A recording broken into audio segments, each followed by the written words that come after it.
Tout ce que nous avons appris, notre esprit, notre intelligence a été enseignée sur cette logique. Voici que nous découvrons Dieu. Et il y a un autre langage qui prend à contre-pied le raisonnement naturel de ce monde.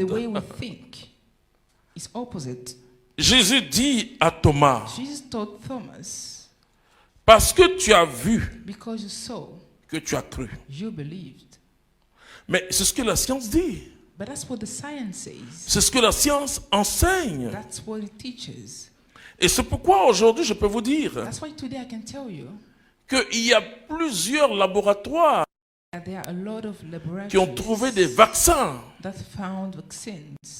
Mais il y a tout un protocole scientifique avant de valider définitivement le résultat.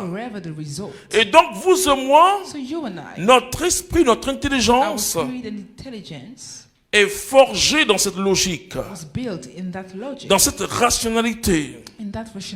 C'est ce qui fait qu'on s'inquiète pour tout et pour rien. On s'inquiète parce qu'on ne voit pas. On ne voit pas ce qu'on demande, on ne voit pas ce qu'on cherche. Donc on veut voir avant d'être tranquille. Jésus dit, ne vous inquiétez pas. Il dit, ce sont les païens qui s'inquiètent de ces choses-là. Qu'est-ce que ça veut dire, frères et sœurs? Connaître Dieu, c'est entrer dans la rationalité spirituelle de Dieu. Dans le monde de Dieu, on voit avant de voir. Si tu ne vois pas, tu ne verras pas.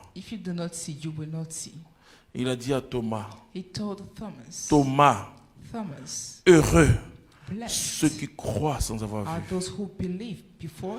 Quand Jésus dit, quand vous demandez quelque chose au Père, mon nom, croyez que vous l'avez déjà reçu. Je peux vous dire, frères et sœurs, je suis très content ce soir parce qu'il y a un de mes fils architectes qui a fini sur le plan architectural de la grande salle de 1500 places que vous allez voir pousser ici à la communauté très bientôt. Mais moi, je vois chaque jour cette salle. Je peux vous dire qu'actuellement, je suis en train de meubler la salle. Et je suis sincère quand je vous dis. J'ai fini de voir la couleur et je suis en train de meubler. Vous voyez, je suis déjà dans la joie. Je suis déjà dans la joie. Je dis aux chrétiens, le miracle ne se passe pas d'abord à l'extérieur. Le miracle se passe à l'intérieur du croyant. Quand cette femme qui avait des pertes de sang pendant 12 ans, elle se lève ce matin-là, elle va vers Jésus. Il y a du monde. Elle voulait dire à Jésus, Seigneur, prie pour moi, je fais pitié. Elle dit, je sais que si je touche son vêtement, je serai guéri. Elle n'avait jamais vu ça.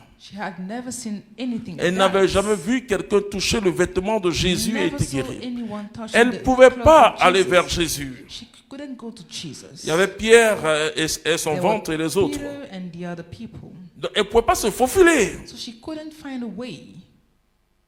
Mais elle dit simplement, je sais que si je touche, elle n'a pas dit peut-être que je serai guéri. Elle n'a pas dit, si ça plaît à Dieu, Inch'Allah, je serai guéri. Elle dit, je serai guéri. Je serai guéri. Donc elle avait déjà sa guérison. Alors quand elle touche, une force sort de Jésus.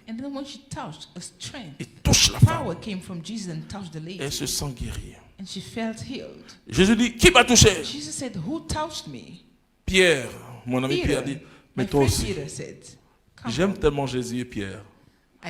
La relation que Jésus et Pierre avaient. Je le dis toujours au leader. Le leader, c'est celui qu'on peut interpeller.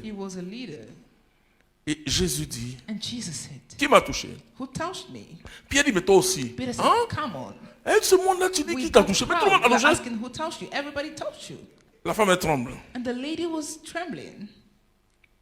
Et Jésus dit, oh femme, ta foi t'a sauvé. Jésus n'a pas dit ma foi t'a sauvé. Jésus dit ta foi t'a sauvé. Ta confiance absolue en Dieu t'a sauvé. Est-ce que toi tu as une confiance absolue en Dieu? Comment tu pries? Pourquoi quand tu as fini de prier, tu es inquiet? When you are done praying, why are you worried? Non, tu dois prier t'inquiet. You should not be worried. Tant que tu n'as pas prié, if you have not prayed, tu peux t'inquiéter. You can be worried. Mais quand le Saint-Esprit vient à ton secours, but when the Holy Spirit comes to your rescue, if you really came quand to your rescue, prier, when you are done praying, you are happy. Alors tu connaîtras ce Dieu-là.